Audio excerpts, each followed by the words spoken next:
Gold trusted gold buyers. మీరు తాకట్టు పెట్టిన బంగారాన్ని విడిపించి ఈ రోజు ఉన్న మార్కెట్ ధరకు కొనబడను.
నన్ను చంపొద్దండి. మా ఊరికి వెళ్ళిపోతాం, మా అన్నయ్య దగ్గరికి వెళ్ళిపోతాం.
సార్, ఈ హత్య ఎలా జరుగుతుందంటారు? ఇప్పుడేగా వచ్చాం. కోటేశ్వరరావు గారు, మీరేం కంగారు పడకండి, మనం పోలీస్ సెక్యూరిటీ పెట్టించుకుందాం. పోలీసులు ముఖ్యమంత్రిని కాపాడడానికి నాన్న పాటలు పడతా ఉంటే మిమ్మల్ని ఏం కాపాడతారండి? కరెక్ట్ గా చెప్పావురా బామ్మర్ది. నా థింకింగ్ ఎప్పుడు కరెక్ట్ గానే ఉంటుంది బావా. అందుకే ఓ 25-30 లక్షల రూపాయలు నా పేరును పెట్టేవనుకో, ఓ చిన్న ఇల్లు కొనుక్కుని చచ్చిపోయినోడు పెద్దదినన్నాడు స్టీల్ గ్లాస్ మీద పేరు రాయించుకున్నట్టు నా ఇల్లు మా బావ ధర్మం అని నీ పేరు రాయించుకుంటాను బావా. మంచి చెడు లేకుండా నోటికి ఏదో వాగేయటమేనా? ఆడెప్పుడు జరిగేదే చెప్తాడు. మీకేమన్నా పిచ్చెక్కిందా? బాలవాక్కు బ్రహ్మవాక్కు అని బామ్మది వాక్కు బ్రహ్మవాక్కు ఏమిటండి? బామ్మర్ది, ఆ స్వామి వాడి పెళ్ళాం పోతే ₹1,00,00,000 రాయించు, నేను పోతే ఆస్తి మొత్తం రాయించుకోరా. అయినా నీకేం కాదులే బావా, 100 ఏళ్ళు బతుకుతావు. బావమరిది అంటే బ్రతకూరేవాడు అర్థం. బతకూరేవాడు అయితే ఆస్తి ఎందుకు రాయమంటావు? నేను బతకూరినంత మాత్రం మా బావ బతుకుతాడు. ఆ స్వామి బతకనివ్వాలి కదా. అనుమానం లేదు రఘు, ఈ మర్డర్ కూడా ఆ స్వామి చేసి ఉంటాడు. ఇన్ని మట్టలు చేస్తున్నా కూడా మన డిపార్ట్మెంట్ చిన్న క్లూ కూడా దొరకకుండా చేస్తున్నాడు. అది కదా హైలైట్. ఏంటా అర్ధరాత్రి పూట? ఏం లేదండి, స్టేట్ క్లబ్ ఓనర్ బాపిరెడ్డి గారిని చంపిన వాళ్ళని నేను ప్రత్యక్షంగా చూశానండి. ఎవరు? నా చెల్లెళ్ళు సీత గీత సార్. అలానా? ఎలా చంపారు సార్ తమరు చెల్లెళ్ళు? రోట్లో కందిపప్పుని రోకలితో దంచినట్టు దంచి నీళ్ళల్లో ముంచి చంపేశారు సార్. అబ్బా, మీ చెల్లెళ్ళకి సపోర్ట్ గా ఆ వీరప్పన్ కూడా వచ్చాడా సార్? వీరప్పన్ రాబట్టే కదా సార్ మా చెల్లెలను పట్టుకోలేకపోయాను. అవునా? తుపాకీతో భయపెట్టాడా సార్? లేదండి, ఏనుగు దంతంతో పొడుస్తానికి వచ్చాడు సార్. ఏంట్రా నువ్వు పోలీసులతో ఆడుకుంటావురా? జడ్జి గారు, జడ్జి గారు, ఈ సమాజంలో న్యాయం జరగదా? న్యాయం చేతులు ఎంత పొడవైనా సాగుతాయంటారు. మరి అదే నిజమైతే ఈ రోజు స్టేట్ క్లబ్ ఓనర్ హత్య జరిగేది కాదు కదా అంటున్నాడయ్యా స్వామి. ఏమి సార్ అయ్యా, మీరు ఆ రోజే అడవికెళ్ళి అతను చెల్లెళ్ళని పట్టుకుని ఉంటే ఈ రోజు ఈ మటర్ జరిగేదా? జరిగేది కాదు సార్. అంటే స్వామి చెప్పినట్టు మీరు డ్యూటీ చేయకుండా తప్పతాగి పడుకుంటున్నారు అన్నది నిజం అన్నమాట. Sorry sir. I don't want your explanations. మీరు ఈ రోజే సత్యమంగళం అడవులకు బయలుదేరి వెంటనే సీతా గీతల్ని పట్టుకోండి. వీలైతే వీరప్పని కూడా. ఓకే సార్, ఈ రోజే బయలుదేరుతాం సార్. ఓకే. నీ ప్లాన్ నాకు తెలుసు స్వామి. నువ్వు జడ్జి గారికి ఫోన్ చేసి మమ్మల్ని అడవికి పంపించి నువ్వు కోటేశ్వరకు చెక్ పెట్టాలనే కదా? సార్ జగ్బాస్ గారు వచ్చేస్తున్నాడు. Welcome sir.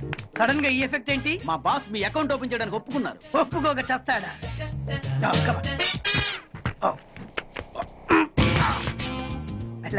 Thank you.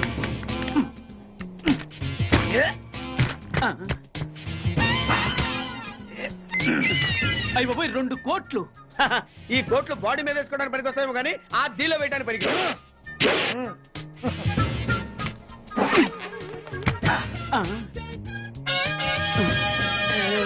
అటు అటు.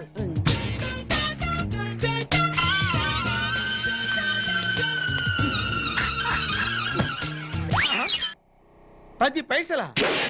ఈ 10 పైసలు ఆర్డీ చేయాలి. 10 పైసలు ఆర్డీలో వేయటం ఏంటయా? ఏ 10 పైసలు డబ్బులు కాదా? ఈ 10 పైసలతో 4 వేరుశనగ పప్పులు వస్తాయి. ఈ 10 పైసలతో 2 5 పైసలు బిల్లులు వస్తాయి. ఈ డైలాగ్ ఎక్కడో విన్నట్టుంది. విన్నట్టు కాదు, నువ్వే అన్నావు. బాగా గుర్తు తెచ్చుకో. బంజారా హిల్స్, రోడ్ నెంబర్ 6, చెట్టు నెంబర్ 16. అయ్యా అయ్యా ధర్మం చేయండి అయ్యా. బాబయ్యా ధర్మం చేయి బాబు. ఆగు. వెతుకయ్యా, నిమ్మలంగా వెతుకయ్యా. కింది జేబులో చూడయ్యా. నోట్లు వెతుకయ్యా. అయ్యా దీంట్లో చూడయ్యా. 50 రూపాయలు. అయ్యా తీసుకో. 10 పైసలా? ఏం 10 పైసలు పైసలు కాదా? 10 పైసలు పెడితే 4 వేరుశనగ పప్పులు వస్తాయి. 10 పైసలు పెడితే 2 5 పైసలు బిళ్ళలు వస్తాయి.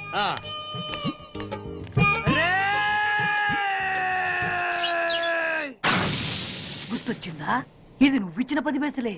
Beggars association president beg boss కే 10 పైసలు ఇస్తే సామాన్య బెగ్గర్స్ కి నువ్వేమిస్తావు? అరే నా నెల జీతం వాడికి ధర్మం చేయాలి. Very good. ఇలాగే కంటిన్యూ అయిపో. Thank you sir. నీకు మా అసోసియేషన్ లో మెంబర్షిప్ ఇస్తాం. హలో. రాయ్ కోటేశ్వరరావు, నిన్నీ రోజే చంపబోతున్నాను. ఎవడ్రా మాట్లాడేది? స్వామినిరా. నువ్వెక్కడైనా దాక్కో, ఎంతమందినైనా కాపలా పెట్టుకో, కానీ నా చేతిలో నీ సావు తప్పదని తెలుసుకో. రఘు, మన వాళ్ళందరినీ అలర్ట్ గా ఉండమని చెప్పు. Okay sir. నేను వెళ్ళి కోటేశ్వరరావు గారిని చూసాను. అలాగే. ఓకే.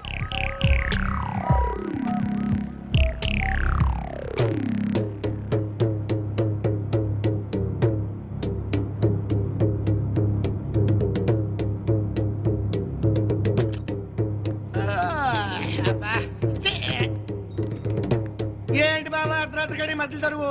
నువ్వు పడుకోవు, ఎవరిని పడుకోనేవో. అయినా నువ్వు మధ్యలో వాయించినంత మాత్రాన ఆ స్వామి రావడం మానేస్తాడా? ఆ స్వామి గారు నెరవేరకుండా పోద్దా?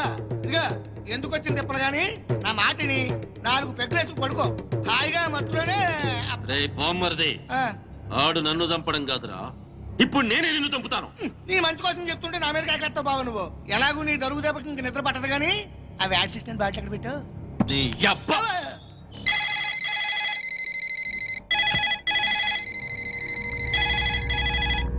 కోటేశ్వరరావు గారు, లిఫ్ట్ చేయండి.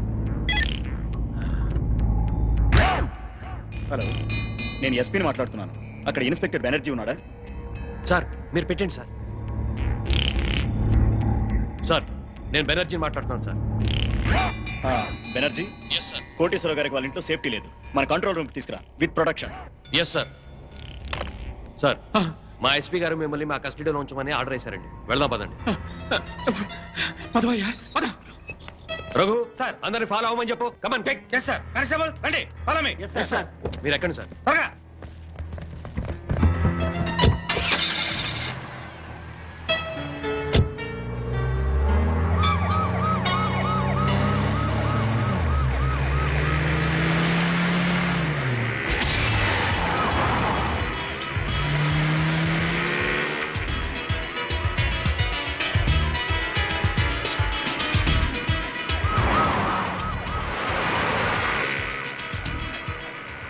పాండు సార్ వచ్చేస్తున్నా సార్, మీ దగ్గరలోనే ఉన్నా.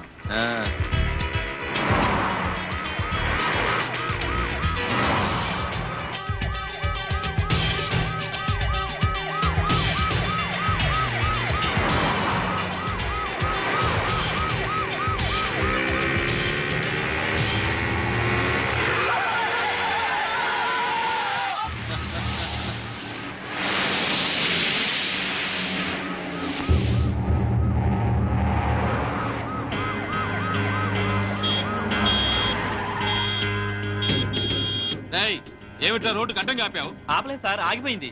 సర్లే తొందరగా అది. అలాగే సార్. 420 yes sir. వెనకాల 9999 వస్తుందని చూడు. వస్తుంది సార్, మనల్ని ఫాలో అవుతుంది. అప్పుడప్పుడు చూస్తూ ఉండు. పోనీరా. పోనీ.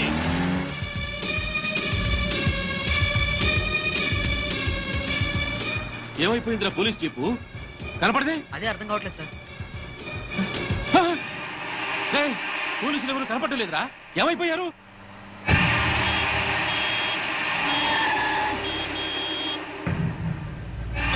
మళ్ళీ వీడెవడరా రోడ్డు గడ్డంగా పెట్టాడు? ఏయ్, ఇదేమన్నా పార్కింగా? నీ బాబుగారు రోడ్డు అనుకున్నావా? పోరంబోకు ఆక్రమించావేట్రా? ఏందిరా, ఏ వినపట్లా? ఏంది అట్టా చూస్తానా?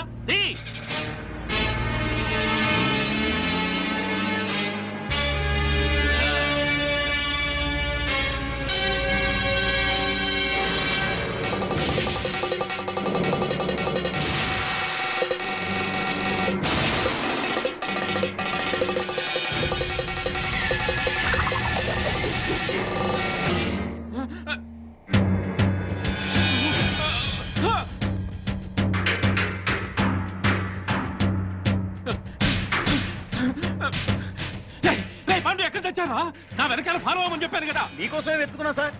ఎక్కడున్నారు సార్? నేను ఈ అల్యూమినియం ఫ్యాక్టరీ దగ్గర ఉన్నాను. తొందరగా వచ్చావని.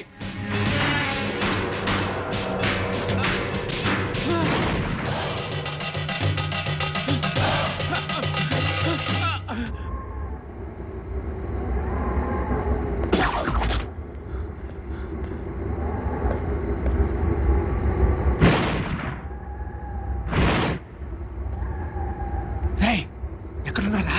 మీరెక్కడున్నారు సార్? ఫ్యాక్టరీ లోపల ఉన్నా.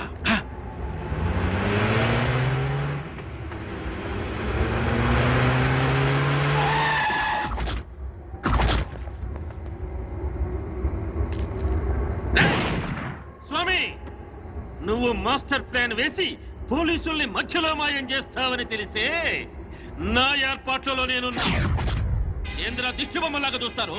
కత్తికో ఖండగా నరికి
నెక్స్ట్ గ్యారంటీగా తప్పేది నన్నే.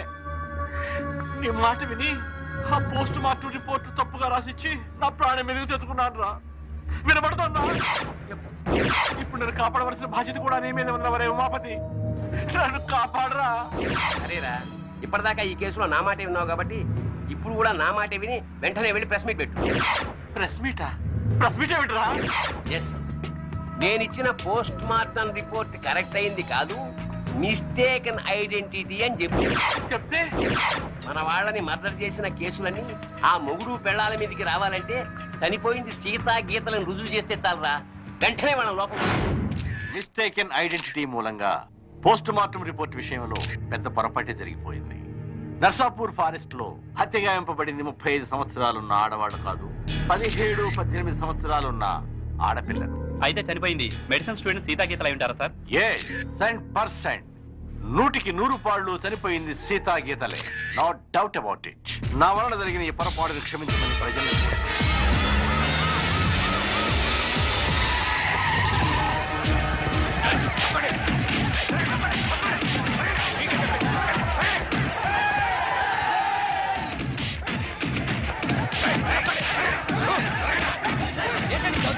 ఎక్కడ స్వామి? తెలీదు. చెప్పు.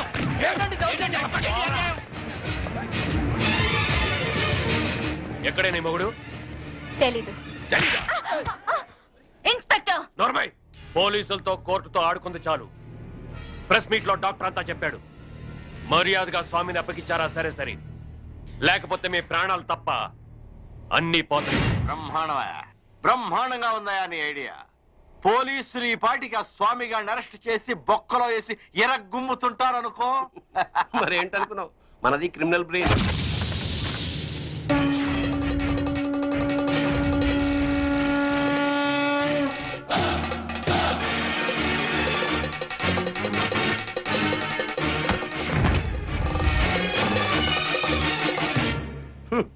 నీ క్రిమినల్ బ్రెయిన్ తోనే ఈ సుబ్బారెడ్డి ప్రెస్ మీట్ పెట్టాడు. వీడికి నీకు సంబంధం లేదు సార్. వాడు డాక్టర్, నేను లాయరు, వీడు జస్ట్ నా క్లయింట్.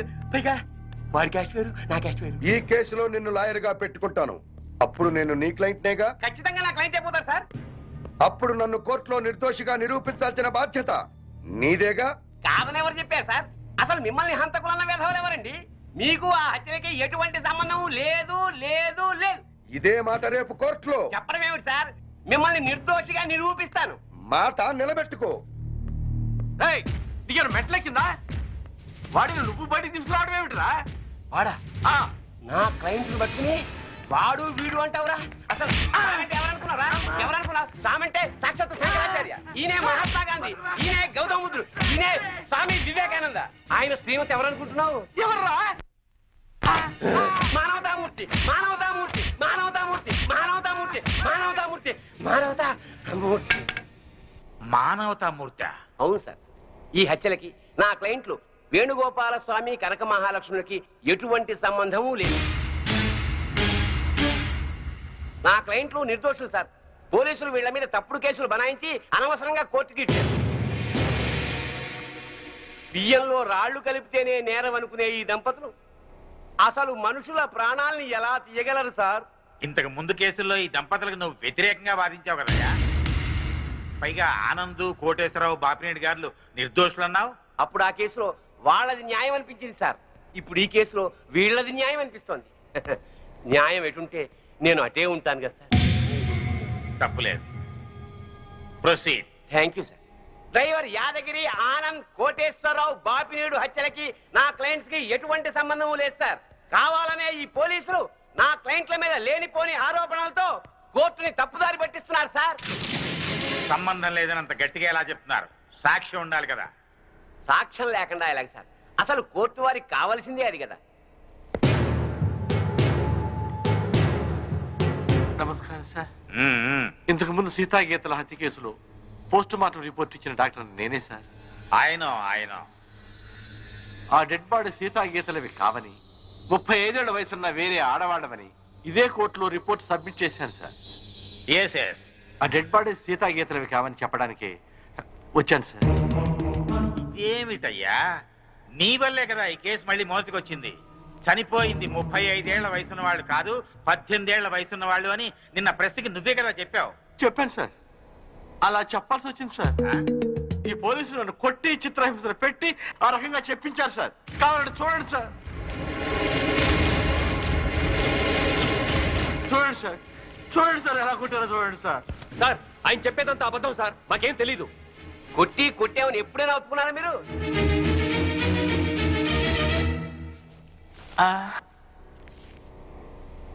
మిమ్మల్ని కొట్టి మీ చేత అబద్ధం చెప్పించాల్సిన అవసరం పోలీసులకే ఉందండి. చాలా ఉంది సార్. మీరేమో నేరస్తులైన సీతాగీతల్ని పట్టుకోమని పోలీసుల మీద ఒత్తిడి చేస్తున్నారు. వాళ్లేమో అడవిలో వీరప్పని దగ్గర ఉన్నారు. ఈ పోలీసులకు అడవిలో ఉన్న వీరప్పని దగ్గరికి వెళ్ళడానికి ధైర్యం చాలక, ఇటు మీకు ఏం చెప్పలేక మధ్యలో నన్ను నానా చిత్రహింసలు పెట్టి ఆ చనిపోయిన వాళ్లే సీతాగీతలని నా చేత తప్పుడు రిపోర్ట్ చెప్పించారు sir. I am sorry sir, క్షమించండి సార్.